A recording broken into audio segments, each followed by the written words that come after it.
All right, ready to dive in. We're tackling a book today that's been high on the request list, and let me tell you, it did not disappoint. You Are the Placebo by Dr. Joe Dispenza. A fantastic choice. Really gets you thinking about the power of the mind. Absolutely, and that's what we're all about here, right? Exploring that mind-body connection, and Dispenza takes us on a wild ride. I mean, we're talking captivating stories, real science, the whole shebang. And he doesn't shy away from the details. He digs into the mechanisms at play, how our beliefs could be actually influencing our biology. It's more than just positive thinking. He's talking about real change. And those stories, whoa, talk about attention-grabbing. He starts off with this case. A man misdiagnosed with cancer, goes through all the emotional turmoil, the fear, the treatments, everything, and then, get this, he dies. But the autopsy shows he never actually had cancer. It really makes you pause, doesn't it? The power of the mind is incredible, how deeply we're impacted by our beliefs, even if they're not accurate. And it's not just this one isolated case. Dispenza talks about those snake handlers. Oh, you mean the ones who are seemingly immune to venom? That one had me scratching my head. Yeah, deeply religious folks handling these venomous snakes, often with no ill effects. It's like their faith, their belief system, somehow alters their biology. Okay, now that's where I need a little more explanation. Is that even possible? What's the science behind that? Right, and that's the beauty of Dispenza's approach. He uses these captivating stories, these almost unbelievable examples to draw us in, but then he backs it up with science. He wants us to understand the why and the how. So it's not just a collection of fascinating anecdotes. There's actual research to support this idea that our minds can have this kind of impact. Exactly. We're talking about the placebo effect, but on a whole other level. Dispenza dives into psychoneuroimmunology. Basically, it's the study of how our thoughts, our emotions directly impact our immune system. Okay, psychoneuro... You're going to have to break that one down for me. I hear you. It's a mouthful. But think of it this way. Remember that old saying, mind over matter? Well, this is the science behind it. Dispenza talks about this study where researchers gave kids poison ivy. Wait, seriously, who volunteers their kids for that? Right. But here's the thing. They told the kids it was harmless. And get this, no reaction. The kids' belief, their perception of the situation, it seemed to override their body's natural response. So you're telling me our thoughts, our beliefs, they can physically change how our bodies react to things. That's what the research suggests. And it gets even wilder. Dispenza goes on to explore epigenetics, which basically says that our environment, our experiences, even our thoughts can actually switch genes on or off. Hold on. Are you saying our genes aren't necessarily our destiny? That we have more control than we thought? That's exactly what epigenetics is suggesting. It's challenging this whole idea of genes as fate. We're learning that we have more influence over our genetic expression than we ever imagined. And Dispenza illustrates this with this amazing example.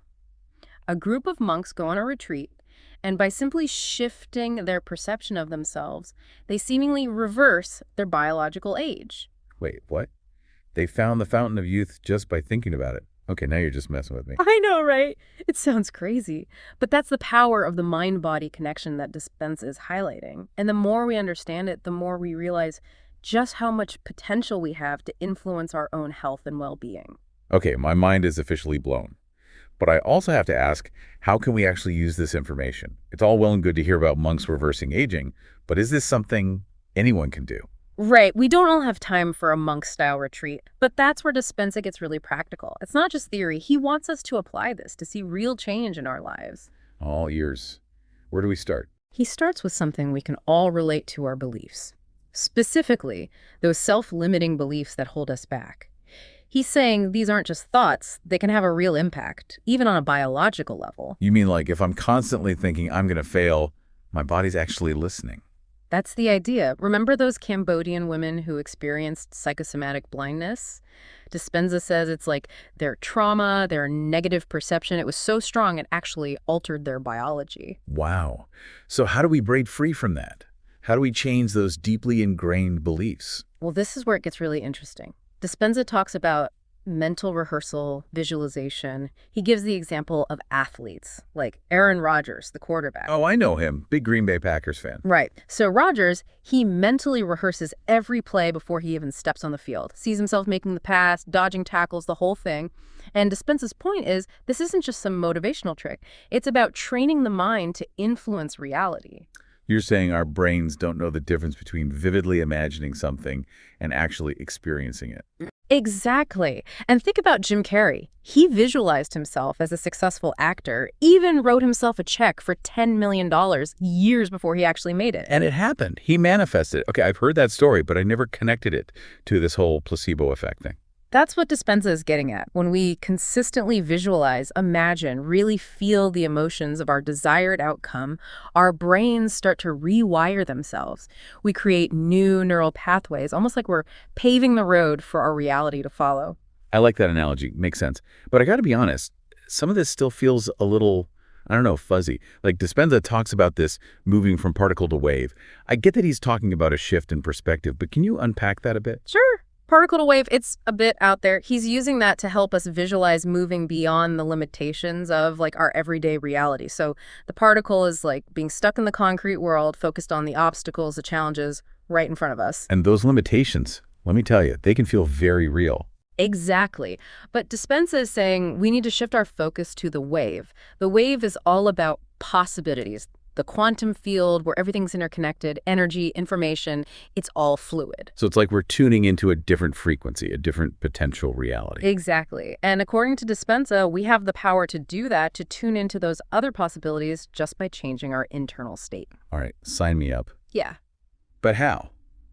How do we actually do that? What are the steps to move from like understanding this to actually applying it in our lives? Well, Dispenza guides readers through a specific meditation technique in the book. It's called open focus meditation. And the goal is to get into this really relaxed, open state, kind of like you might experience during hypnosis. You mentioned this open focus meditation earlier.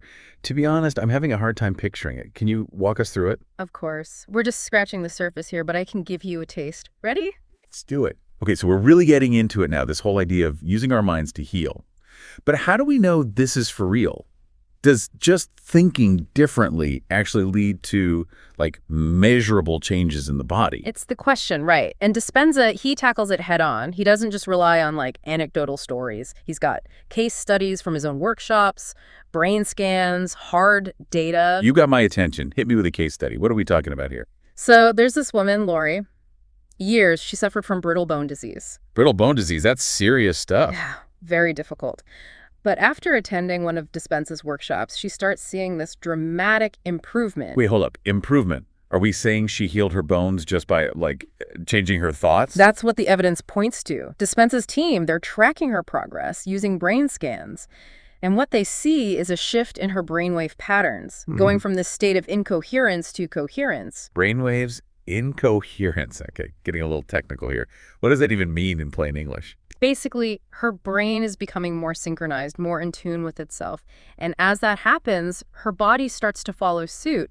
It's like her thoughts are sending these new instructions to her cells, and the cells are like, okay, got it, let's do this. Wow, that's wild. So it's more than just positive thinking. It's like a rewiring of the brain that then has this ripple effect on the body. Exactly. It's like we're tapping into the brain's ability to heal the body. And Dispenza, he's got another example, Candace. She was diagnosed with Hashimoto's disease, autoimmune disorder. I've heard of that. It's pretty tough to manage. Right.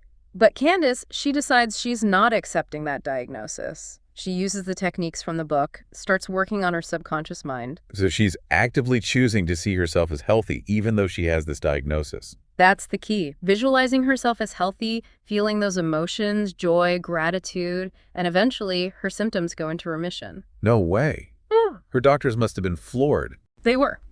Completely surprised. But Dispenza, he's not done yet. He tells this incredible story about John. John was told he'd be a quadriplegic for life. Oh man, after a spinal cord injury, that's tough. Yeah, severe injury. But John decides, no, he's not buying it.